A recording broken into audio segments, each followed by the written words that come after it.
Hey everyone, this is Darren Benton. As promised, a little follow-up drive-through video on this Peterbilt 567, 605 horsepower. Here at the dealership, this coach is available. We do have another video of a full walkthrough on it.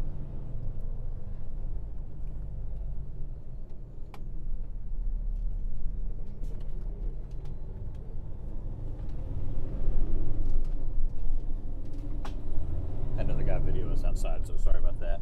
So anyway, this is a 13-speed, 605 horse. It is the 567. I guess we started selling the 567 several years ago with some of the show hauler, but Renegade brought them in the 567 right about 2021 when we started seeing those. A little bit more unique. Definitely the price has continued to increase on these things, so you're probably talking roughly, about a $30,000 to $40,000 premium for the Peterbilt over the Cascadia. I guess you could probably argue, what's the best? It's more about kind of preference.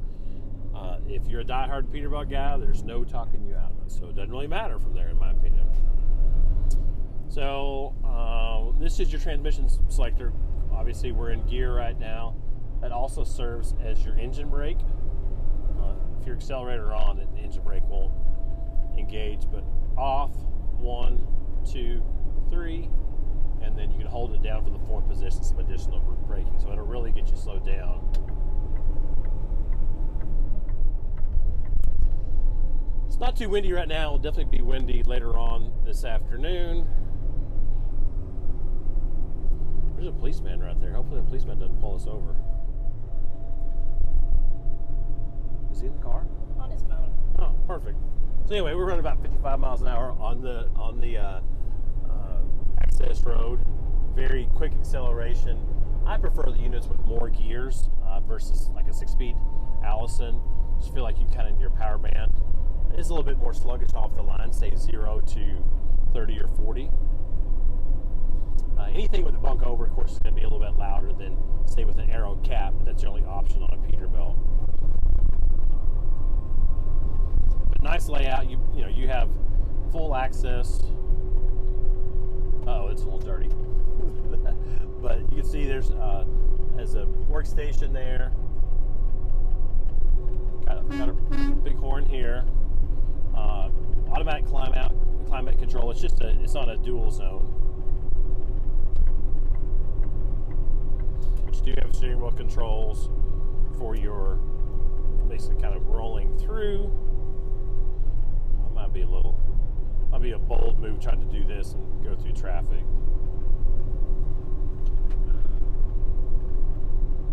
It does have the smart navigation, so essentially your radio navigation is all built in one.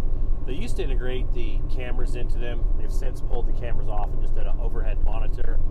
Not extremely happy with the placement of that because it's, you kind of have to do that number. For somebody who wanted to do something different, we'd probably put a big 10-inch monitor right there, or we could do a monitor up on top of the dash itself. So for people saw the other videos talking about locking in your axles, of course you want to do this in a stop position, but that's essentially the way you lock your twin screw. You can lock your front axle and then your rear axle. Of course you can drop your rear suspension as well there.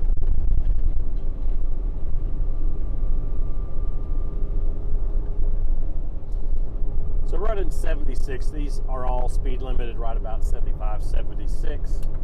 A Peterbilt dealer could flash that. Not every dealer will flash that where you can go above that 75, 76. Essentially the speed rating on the tire is 75 miles an hour, and that's somebody come up with that information to limit it. I did not drive this coach back. Probably would have upped the speed governor had I driven it back, because I generally drive 75 to 80, which are pretty hard and heavy. It does have the factory keyless entry from Peterbilt. That's your little key fob right there. Pedestal mount mirrors, so you don't really get the wind noise you get with some of the West Coast style. If they attach to the top of the doors, they're really bad about pulling the doors out while you're underway. We're going with the wind, so it's going to be really, really quiet in comparison when we get turned around, head back in.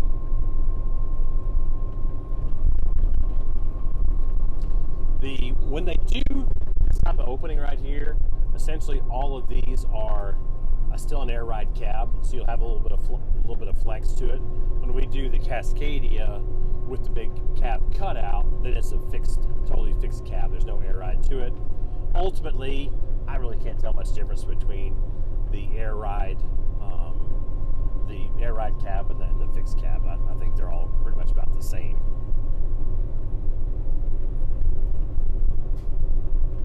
I'm trying to get a little extra air. Here it is. Air into my seat. There we go.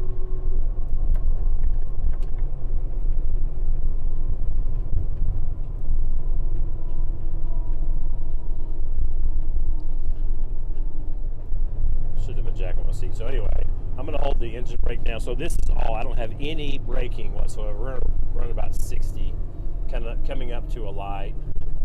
We'll have plenty of engine braking and transmission braking before we ever need to make our turn here.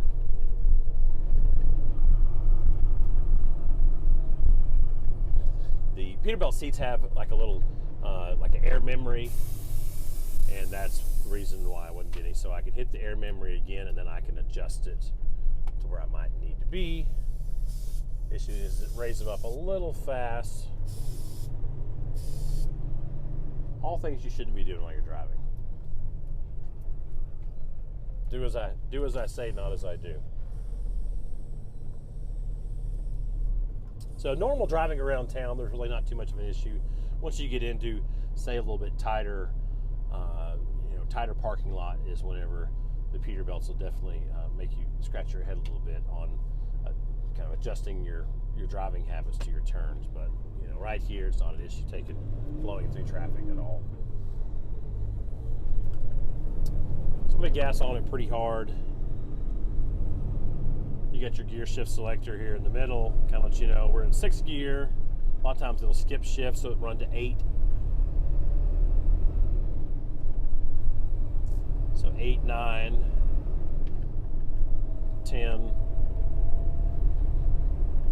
Pretty anxious to drive the 18 speed that's coming. 12 speed's right there. It'll pretty much stay there until we hit that, 60 plus mile per hour. The transmission will adjust slightly to your driving habits. So if you're used to driving pretty heavy footed, it will delay your shifting a little bit, give you a little bit more acceleration before it does shift.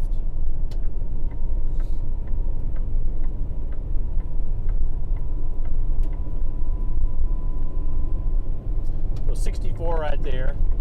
I don't know if you can kind of hear, now that we've turned around going into the wind, if you can hear a little bit more road noise to it. I would definitely say you get a little bit more road noise on the Peterbilt compared to a Cascadia.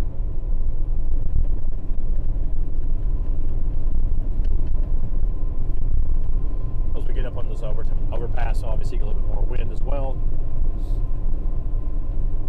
I would say a little bit more rear end noise with the Peterbilts as opposed to the Cascadias. That's when you just turn your radio up louder.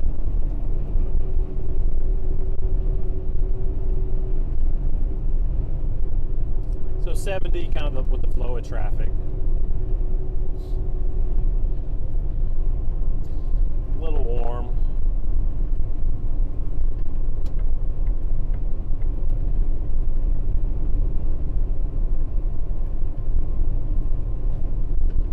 We'll have the opening on a Peterbilt, we'll have a little piece right there.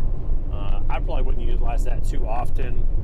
You do have the Peterbilt from the factory, a little shade here that goes around, closes the cab off. I'd probably utilize more of that than anything. But I guess if you had some yappy dogs that like to get underneath here and stare out, trying to prevent that, probably that would be a little bit better to take and put into place. But all in all, a very comfortable vehicle.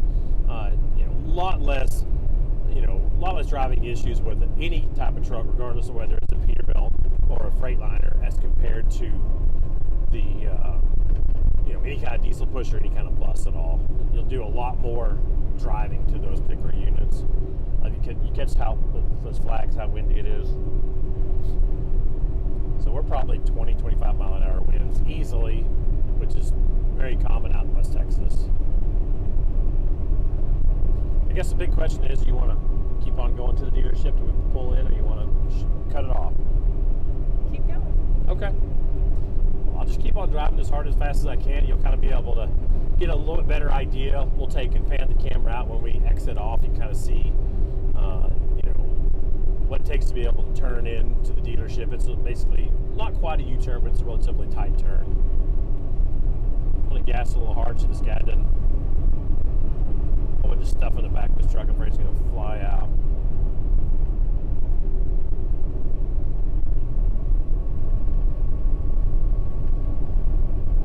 Kind of bore you guys until we get exited off. So our website is pmcrv.com. It's Performance Motor Coaches. We're located just outside of Lubbock, Texas, and Wolford, Texas. So roughly halfway between Albuquerque and Dallas. Customers come from all over the country. We're very heavily vested into the truck chassis motorhomes. Sell a lot of Renegades, and have really knowledgeable service staff to be able to accommodate any kind of customer's needs, any kind of additional options as well. So we're running 60 right here. We won't have to slow down until we get a little closer to the dealership itself. So I'm going to take my foot off the accelerator. So that we are in the third stage of engine braking.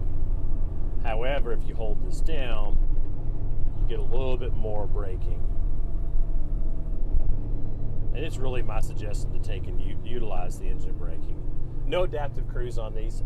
You can option the units with adaptive cruise, but a lot of the old schoolers are not into the adaptive cruise, so that's typically why we don't bring the adaptive cruise on.